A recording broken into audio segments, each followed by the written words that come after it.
Students, welcome to Chemveda. I hope कि आप सभी घर पे बैठे मौज मार रहे होंगे और पढ़ाई बहुत अच्छे से कर रहे होंगे अपनी। और हम पढ़ रहे हैं सॉल्यूशन चैप्टर को, जिसमें हम लास्ट जो टॉपिक कर रहे थे वो रोड्स लॉ हमने कंप्लीट किया था। और आज हम जो टॉपिक डिस्कस कर रहे हैं वो होगा आपका एप्लीकेशंस ऑफ रोड्स लॉ।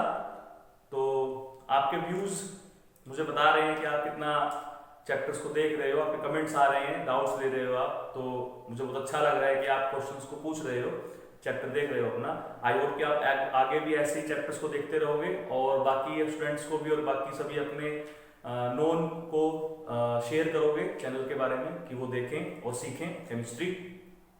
बहुत आसान सब्जेक्ट आपको लगा होगा, पढ़ने मजा भी आने लगा होगा। तो चलिए आज के टॉपिक को हम स्टार्ट करते हैं। और आज का टॉपिक हमारा है, एक तरीके से हम कहें तो एप्लीकेशंस ऑफ रोड्स लॉ हम बोल सकते हैं।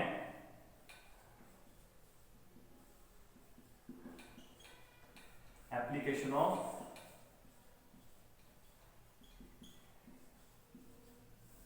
रोड्स लॉ, ठीक है। आज कह रहे हो सर तो आज ब्लैक शर्ट में आए हैं, गर्मी में ब्लैक शर्ट पहने हुए हैं, क्या करें भाई, कई बार पहननी पड़ती है ब्लैक शर्ट भी, ठीक है। अच्छी लगी होगी, बताइएगा मुझे। तो एप्लीकेशंस हैं रोड्स लॉ की, वो आज हम डिस्कस करेंगे। देखिए रोड्स लॉ के बेस पर हम क्या बता सकते हैं, रोड्स लॉ के बेस पर हम सॉल्यूशंस को क्लासिफाई कर सकते हैं, अलग अलग तरीके से क्लासिफाई कर सकते हैं, ठीक है। तो on the basis of Raoult's law अगर बात करें तो सभी सॉल्यूशंस को हमने दो कैटेगरी में बांट दिया है, दो कैटेगरी में। तो दो कैटेगरी कौन कौन सी हो सकती है आपकी, एक को हम कहते हैं आइडल सॉल्यूशन, ठीक है, और दूसरे को हम क्या कहेंगे, दूसरे को हम कहेंगे नॉन आइडल सॉल्यूशन, ठीक है। समझ में आ रही है बात। बारिश हो रही है नहीं हो रही है आपके वहां, बारिश हो रही है नहीं हो रही है, हो जाएगी। जिसके हो रही है अच्छी बात है, जिसके नहीं हो रही है उनके हो जाएगी। ओके चलिए टॉपिक पे आते हैं। तो सॉल्यूशन आपका क्या है, आइडल सॉल्यूशन और नॉन आइडल सॉल्यूशन। तो आइडल सॉल्यूशन क्या होता है और नॉन आइडल सॉल्यूशन क्या होता है वो हम समझेंगे किसके बेस पे, पहले रोड्स लॉ के बेस पे, ओके। उसके बाद हम देखते हैं फिर और किस तरीके से हम इसको समझ सकते हैं। तो पहले हम बात करते हैं आज कि आइडल सॉल्यूशन क्या होता है, व्हाट इज आइडल सॉल्यूशन। बहुत इंपॉर्टेंट टॉपिक है ये, सभी तरह के एग्जाम्स में इसमें से क्वेश्चन आता है। अगर हम बोर्ड एग्जाम की बात कर रहे हैं तो बोर्ड एग्जाम में इनमें से आपके डिफरेंस आ जाते हैं, या आपसे एग्जांपल पूछ लेते हैं कि बताइए कि ये आइडल सॉल्यूशन एग्जांपल है कि नॉन आइडल का एग्जांपल है, इस तरह क्वेश्चन आते हैं। अगर हम बात कर रहे हैं कंपटीशन एग्जाम्स की, जेई की, नीट की, तो वहां से इस टॉपिक से आपको क्वेश्चन जो मिलते हैं बेसिकली एग्जांपल्स के फॉर्म में मिलते हैं कि आपको चार एग्जांपल देते हैं और आपसे पूछते हैं बताइए कौन सा सॉल्यूशन इसमें से आइडल होगा या कौन सा सॉल्यूशन इसमें से नॉन आइडल होगा, ओके। ज्यादातर यही क्वेश्चन इसमें से आते हैं, या कुछ कंडीशंस हैं जो हम पढ़ेंगे वहां से कुछ क्वेश्चंस आपके आते हैं, ओके। तो आइडल सॉल्यूशन की बात करते हैं कि आइडल सॉल्यूशन क्या होता है। देखिए ऐसा कोई भी सॉल्यूशन जिसके सभी कंपोनेंट्स रोड्स लॉ को फॉलो करते हो, क्लियर। मान लीजिए मैं कहता हूं कि मेरे पास दो कंपोनेंट हैं ए और बी किसी सॉल्यूशन के, तो वो आपसे कह रहा है कि ये दोनों मिलके कोई सॉल्यूशन को आइडल तब बनाएंगे, इस सॉल्यूशन को आइडल तब बनाएंगे जब ए और बी दोनों क्या करते होंगे, रोड्स लॉ को फॉलो करते होंगे। और रोड्स लॉ क्या था, रोड्स लॉ ये था कि किसी भी सॉल्यूशन का कोई भी जो कंपोनेंट है उसका अगर आपको पार्शियल प्रेशर कैलकुलेट करना है तो वो आप इस इक्वेशन की हेल्प से कैलकुलेट कर सकते हो। ये आपका रोड्स लॉ था। जो बच्चे आज ही वीडियो देख रहे हैं वो मेरे प्रीवियस वीडियो को देखें पहले, वहां से आपको सारा टॉपिक क्लियर होगा कि क्या हमने किया था क्या नहीं। फिर आप इस वीडियो पे आइएगा, फिर आपको बहुत अच्छे से समझ में आ जाएगा कि सर ने क्या पढ़ाया था। उसका लिंक जो है वो आपको डिस्क्रिप्शन में मिल जाता है। इसके अलावा आपको डाउट्स अपने लेने हैं तो आप फेसबुक पेज पे जा सकते हैं मेरे, उसका लिंक भी मैं आपको डिस्क्रिप्शन में दे रहा हूं, ओके। चलिए तो ये आपका डेफिनेशन हो गई आइडल सॉल्यूशन की। बहुत आसान सी डेफिनेशन है क्या, कि a solution is said to be ideal. एक सॉल्यूशन को हम आइडल कब कहेंगे, जब उसके सभी component, if all its components obey Raoult's law, okay, at all conditions of temperature and pressure. जैसे हमने गैस के बारे में पढ़ा था, आइडल गैस पढ़ते थे ना, तो आइडल गैस में हम क्या कहते थे कि ये gas is said to be ideal कब, जब वो सारे गैस लॉ को फॉलो करती हो सभी कंडीशंस पे, टेंपरेचर और प्रेशर के। तो जो हम गैस के लिए बोल रहे थे वही हम सॉल्यूशन के लिए बोल रहे हैं। वहां पर हम सभी लॉ पढ़ रहे थे, Boyle law, Charles law, Gay Lussac law, Dalton law वगैरह वगैरह। यहां हम सिर्फ एक ही लॉ की बात कर रहे हैं, वो है रोल्स लॉ, कि अगर कोई भी सॉल्यूशन का कंपोनेंट्स रोल्स लॉ को फॉलो करता है, अगर कंपोनेंट्स फॉलो कर रहे हैं तो सॉल्यूशन भी फॉलो करेगा, नॉर्मल सी बात है। यानी सॉल्यूशन के केस में क्या कहेंगे भाई, जो सॉल्यूशन का टोटल प्रेशर होगा वो इन दोनों के सम के इक्वल होगा, है ना, यही कह सकते हैं। तो हम ये भी कह सकते हैं कि a solution which obey Raoult's law, एक सॉल्यूशन जो रोल्स लॉ को फॉलो करता हो वो आइडल है। या हम ये भी कह सकते हैं कि ए सॉल्यूशन जिसके सभी कंपोनेंट्स रोल्स लॉ को फॉलो करते हो उसको हम क्या बोल सकते हैं, उसको हम आइडल सॉल्यूशन बोल सकते हैं। तो आई होप कि आपको ये पहली आसान सी डेफिनेशन या पहला मतलब जो आइडल सॉल्यूशन का वो बहुत क्लियर हो गया होगा कि आइडल सॉल्यूशन क्या होते हैं। यहां तो कोई दिक्कत नहीं है। ओके, चलिए इसको साफ करते हैं।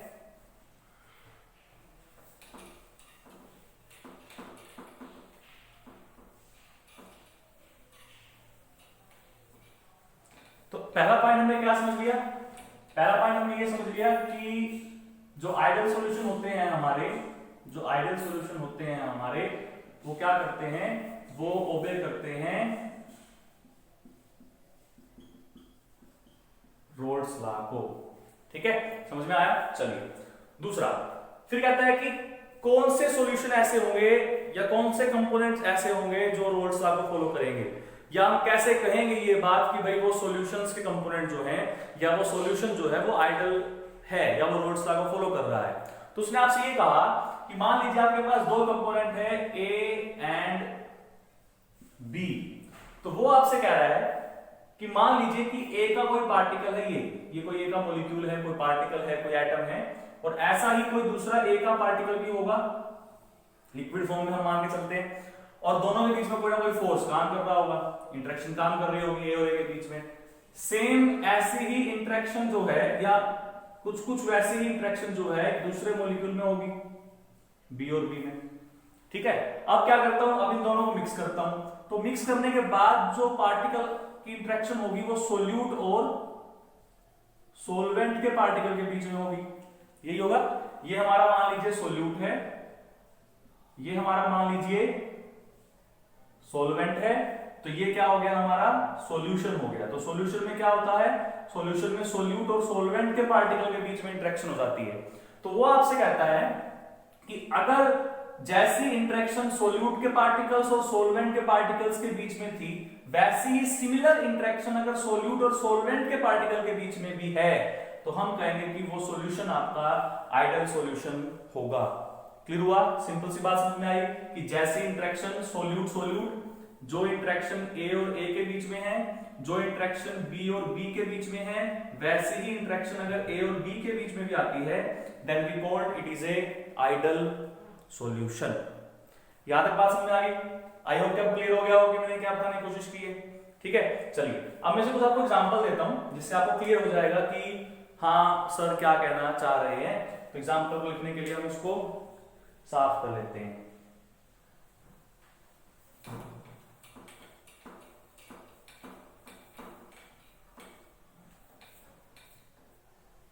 देखिए एग्जांपल आपका हो सकता है कि जब आप हेक्सेन लेते हो और हेप्टेन लेते हो, देखिए ये दोनों क्या है, ये दोनों एक ही सीरीज के मेंबर है, एल्केन सीरीज के मेंबर है, यानी होमोलोगस सीरीज के मेंबर है। तो हम यहां से ये कह सकते हैं कि आपके जो होमोलोगस सीरीज के मेंबर होते हैं, होमोलोगस सीरीज के जो मेंबर होंगे वो क्या बनाएंगे आपके, वो आपके आइडल सॉल्यूशन बना सकते हैं। क्लियर, होमोलोगस सीरीज में है। और क्या हो सकते हैं, मान लीजिए मेरे पास है इथाइल ब्रोमाइड लेते हैं, CH3CH2 और Br, एक तो मेरे पास ये है। इसके अलावा इसमें क्या ले सकते हैं हम, CH3CH2Cl लेते हैं, तो ये आपका इथाइल ब्रोमाइड और इथाइल क्लोराइड हो गया। तो ये भी क्या फॉर्म करते हैं आपके, ये भी आपके क्या फॉर्म करते हैं, आइडल सॉल्यूशन फॉर्म करते हैं। और क्या हो सकते हैं एग्जांपल आपके, जो बेंजीन है आपका वो, और उसको आप मिक्स कर लीजिए टोलिन के अंदर, तो ये भी क्या देता है आपको, ये भी आपको आइडल सॉल्यूशन देता है। और के एग्जांपल दे सकते हैं आपको, मान लीजिए क्लोरोबेंजीन है आपके पास और ब्रोमोबेंजीन है आपके पास। तो ये सारे सॉल्यूशंस जो हैं, ये सारे जो एग्जांपल हैं वो आइडल सॉल्यूशन के होते हैं। अब आपने पढ़ा था कि सर आइडल सॉल्यूशन को, आइडल गैस तो कोई होती नहीं है ना, नॉर्मल कंडीशंस पे आइडल गैस एग्जिस्ट नहीं करती है। सेम बात यहाँ भी, कोई भी सॉल्यूशन आइडल नहीं हो सकता है, किसी भी सॉल्यूशन को हम आइडल नहीं कह सकते हैं। हाँ, जो बहुत डाइल्यूट सॉल्यूशंस होते हैं, very dilute solution, very dilute solution जो होते हैं वो कुछ सिमिलर होते हैं किसके, आइडल सॉल्यूशन के, तो उनको हम आइडल सॉल्यूशन मान सकते हैं। समझ में आ रही है बात? जो सॉल्यूशंस बहुत डाइल्यूट होते हैं उन सॉल्यूशंस को हम आइडल सॉल्यूशन मान सकते हैं। तो आई होप कि आपको दो चीजें समझ में आ गई होगी। एक तो ये कि आइडल सॉल्यूशन होने के लिए हर कंपोनेंट को रोल्स लॉ को फॉलो करना जरूरी है, तो ओवरऑल सॉल्यूशन भी फॉलो करेगा। दूसरा कि जो इंटरेक्शन सोल्यूट के बीच में है, सोलवेंट के बीच में है, वैसे ही फोर्स ऑफ अट्रैक्शन जो है, वैसे ही इंटरेक्शन जो है सोल्यूट और सोलवेंट के बीच में भी होनी चाहिए। इसके अलावा कुछ एग्जांपल्स आप याद कीजिएगा जो आपके सामने लिख रहा हूं, हेक्सेन और हेप्टेन हो गया, या ब्रोमोइथाइलब्रोमाइड हो गया, क्लोरोइथेन हो गया, या बेंजीन टोलिन हो गया, या क्लोरोबेंजीन और ब्रोमोबेंजीन हो गया, वगैरह वगैरह। ओके, चलिए, तो यहां तक समझ में आ गया होगा। अब इसको थोड़ा सा साफ करते हैं।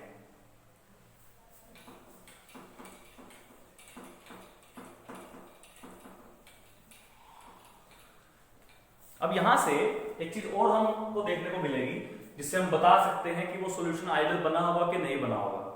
वो ऐसा होगा कि अगर दोनों कंपोनेंट को मिक्स करते टाइम ना तो हमें हीट उसको देनी पड़ रही है और ना हमें उससे हीट मिल रही है।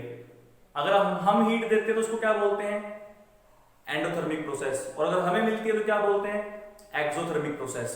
तो ऐसी कोई भी अगर प्रोसेस नहीं हो रही है during the mixing of two components, तो हम कहेंगे कि वो सॉल्यूशन क्या है, आइडल है। क्या कह रहा हूं मैं, कि जब हम दो कंपोनेंट्स को मिक्स करेंगे तो आपके जो इंथैल्पी होती है, इंथैल्पी को किससे नोट करते हैं, एच से, हीट किसकी, मिक्सिंग की, मिक्सिंग मतलब सॉल्यूशन, मिक्सचर, तो सॉल्यूशन की जो हीट होगी उस मिक्सिंग के दौरान जो हीट निकलेगी उसमें कोई चेंज नहीं होगा, मींस वो क्या होगी, जीरो होगी। तो आइडल सॉल्यूशन के लिए ये कंडीशन बहुत इंपॉर्टेंट है भाई आपकी, कि अगर किसी सॉल्यूशन को आइडल होना है तो उसके दौरान ना तो हमें उसको हीट देनी पड़े और ना हमें उससे हीट मिले, तब हम कहेंगे कि सॉल्यूशन क्या है आपका, आइडल बन सकता है। क्लियर? चलिए, इसी तरह से फिर आपसे कह रहा है कि जितनी टोटल वॉल्यूम मिक्स करने से पहले थी, मान लीजिए ए की वॉल्यूम थी 50 ml और बी की वॉल्यूम थी 30 ml, अब इनको मिक्स कर दिया तो सॉल्यूशन बनेगा, a प्लस बी मान लेते हैं हम। तो उस सॉल्यूशन की जो वॉल्यूम है वो कितनी होनी चाहिए, 80 ml। इट मींस कि टोटल वॉल्यूम में चेंज नहीं आएगा, जितनी पहले थी उतनी ही बाद में भी होनी चाहिए। यानी हम दूसरी कंडीशन क्या कह सकते हैं, दूसरी कंडीशन हम ये बोल सकते हैं कि जो आपके डेल्टा V की वैल्यू होती है वो क्या होती है आपकी, जीरो होती है। तो ये दो कंडीशन समझ में आई आपको कि आइडल सॉल्यूशन होने के लिए आपका डेल्टा H इंथैल्पी में चेंज नहीं होना चाहिए, और दूसरा क्या कि वॉल्यूम में भी किसी तरह का कोई चेंज जो है वो आपका नहीं होना चाहिए। क्लियर होगी बात ये वाली? चलिए, और क्या कह सकते हैं, और ये कह सकते हैं कि सॉल्यूशन की जो एंट्रोपी होगी ना, सॉल्यूशन की जो एंट्रोपी होगी, मिक्सिंग ऑफ सॉल्यूशन एंट्रोपी, वो क्या होगी आपकी, वो आपकी नेगेटिव हो जाएगी। क्या हो जाएगी, नेगेटिव हो जाएगी। एंट्रोपी ऑफ मिक्सिंग क्या आएगी आपकी, नेगेटिव आएगी। अब एक खास बात और देखिए बेटा, डेल्टा जी होता था हमारे पास delta H minus T delta S. Clear? अब यहां से ये क्वांटिटी क्या हो गई, जीरो, ये रहा। अगर मैं यहां मिक्सिंग लिख दूं तो ये भी मिक्सिंग और ये भी मिक्सिंग, तो ये क्वांटिटी क्या हो गई, जीरो। डेल्टा एस क्या है, नेगेटिव, तो डेल्टा जी क्या आ जाएगा, मिक्सिंग का पॉजिटिव आएगा। क्लियर होगी बात? तो यहां से ये भी आप निकाल सकते हो कि डेल्टा जी की वैल्यू क्या आती है। तो मेनली आपको ज्यादा जो फोकस रहता है वो इन्हीं पे रहता है कि मिक्सिंग की वैल्यू क्या होगी, एंट्रोपी की, एंथैल्पी की और वॉल्यूम की। तो ये आपकी थर्ड कंडीशन हो गई कि आइडल सॉल्यूशन होने के दौरान वॉल्यूम में कोई चेंज नहीं होगा, एंट्रोपी में कोई चेंज नहीं होगा, सॉरी एंट्रोपी नेगेटिव होगी आपकी, और जो आपकी एंथैल्पी है उसमें भी कोई चेंज आपका नहीं होगा। आई होप कि आपको यहां तक क्लियर हो गया होगा। उसके बाद अगर हम इससे ग्राफ की बात करें कि सॉल्यूशन का ग्राफ कैसा आएगा, अमाउंट के साथ, तो वो सेम वैसा ही आएगा जैसा मैंने आपको कल बताया था। किसके लिए? रोल्स लॉ में बताया था मैंने आपको। क्या ग्राफ आया था आपका? वो ग्राफ कुछ इस तरह का आया था कि यहां हम ले रहे थे मोल फ्रैक्शन और यहां हम ले रहे थे वेपर प्रेशर, दिया था ना हमने। तो कल हमने, अब मैंने क्या कहा कि हर एक कंपोनेंट जो है वो रोल्स लॉ को फॉलो करेगा। यानी अगर मैं ए कंपोनेंट ले रहा हूं तो हम ए को यहां 0 मानते हैं, तो यहां बी कितना होता था 1, और यहां अगर ए 1 हो गया है तो यहां बी कितना हो जाएगा 0। तो अगर वो रोल्स लॉ को फॉलो करते हैं तो स्ट्रेट लाइन का ग्राफ आना चाहिए। तो अगर ए के लिए पुट करेंगे तो ए के लिए ग्राफ कैसा आएगा? ए के लिए मैं नोट कर रहा हूं रेड लाइन से, तो यहां से आपको ग्राफ इस तरह से मिलेगा। ये किसके लिए आ गया? ए के लिए आ गया। तो यहां वैल्यू कितनी होगी? मैक्सिमम पी नोट ए। इसी तरह से बी क्या कर रहा है? वो भी रोल्स लॉ को फॉलो कर रहा है। तो अगर बी रोल्स लॉ को फॉलो कर रहा है तो उसके लिए ग्राफ जो आना चाहिए वो ये आना चाहिए, स्ट्रेट लाइन। तो ये हमने क्या मान ली? ये हमने मान ली पी नोट बी मान लिया। ओके, तो दोनों का जो ग्राफ था, सॉल्यूशन का जो आएगा वो भी रोल्स लॉ को फॉलो कर रहा है, तो उसका ग्राफ कहां आ रहा था? उसका ग्राफ आपका यहां आ रहा था, दैट इज पी टोटल। तो ये आपका सॉल्यूशन, आइडियल सॉल्यूशंस के लिए एक ग्राफ हमने प्लॉट कर दिया जो सेम वैसा ही है जैसा हमने वोलेटाइल सॉल्यूशंस के लिए ड्रॉ करके देखा था in the case of roles law. Okay, तो ये आपका टॉपिक हो गया फर्स्ट आइडियल सॉल्यूशन का, कि आइडियल सॉल्यूशन क्या होता है। आई होप कि यहां तक आपको समझ में आ गया होगा what is the meaning of ideal solution. Okay, चलिए अब बात करते हैं हम कि नॉन आइडियल सॉल्यूशन क्या होगा। वैसे तो आप खुद समझदार बच्चे हो, इतने समझदार बच्चे हम हमारे देश में पढ़ते हैं कि वो समझ गए होंगे कि सर अगर आइडियल सॉल्यूशन रोल्स लॉ को फॉलो करता है तो non ideal solution roles law को फॉलो नहीं करता होगा, है ना। तो यहीं से हम लिख सकते हैं कि नॉन आइडियल सॉल्यूशन क्या होंगे?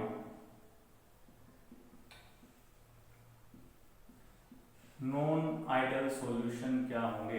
देखिए इसमें ऐसा हो सकता है कि हो सकता है कोई कंपोनेंट तो रोल्स लॉ को फॉलो करता हो, लेकिन जब हम ओवरऑल देखें हो सकता है एक कंपोनेंट करता हो दूसरा ना करता हो, या दोनों ही ना करते हो। तो अगर ऐसी सिचुएशन आ रही है जहां पे एक कंपोनेंट फॉलो नहीं कर रहा है, दोनों ही कंपोनेंट फॉलो नहीं कर रहे हैं, उस केस में सॉल्यूशन क्या बनेगा आपका? उस केस में सॉल्यूशन आपका नॉन आइडियल ही बनेगा। तो हम ओवरऑल यही बोलते हैं कि a solution which does not follow या which does not obey Raoult's law at all conditions of temperature and pressure is called non ideal solution। तो non ideal क्या होगा? a solution which does not obey Rolle's law at all conditions of temperature and pressure, जो obey नहीं करता है किसको? Roles law को। तो उसको क्या कह देंगे हम? नॉन आइडियल सॉल्यूशन बोल देते हैं। यहां तक बात समझ में आ गई? चलिए उसके बाद ऐसा क्यों होगा? नॉर्मल सी बात है, क्यों होगा ऐसा? अभी क्या बताया था कि ऐसा रोल्स लॉ फॉलो कब करेगा? जब इंटरेक्शन किसकी? सॉल्यूट सॉल्यूट की और सॉल्वेंट सॉल्वेंट की सिमिलर होगी किसके? सॉल्यूट और सॉल्वेंट के। यहां पर ऐसा शायद नहीं होगा। तो वही आपसे कह रहा है कि मान लीजिए कि ये सॉल्यूट है, ए और ए, उनके पार्टिकल्स के बीच में कोई इंटरेक्शन काम कर रही है मिक्स होने से पहले। ऐसे ही ये बी और बी है, इनके बीच में कोई इंटरेक्शन काम कर रही है मिक्स होने से पहले, और मिक्स करने के बाद ए और बी के बीच में इंटरेक्शन काम कर रही है। तो वो आपसे कह रहा है कि जो ए और बी के बीच की इंटरेक्शन है वो इन दोनों की इंटरेक्शन से क्या है? बिल्कुल डिफरेंट है, अलग है।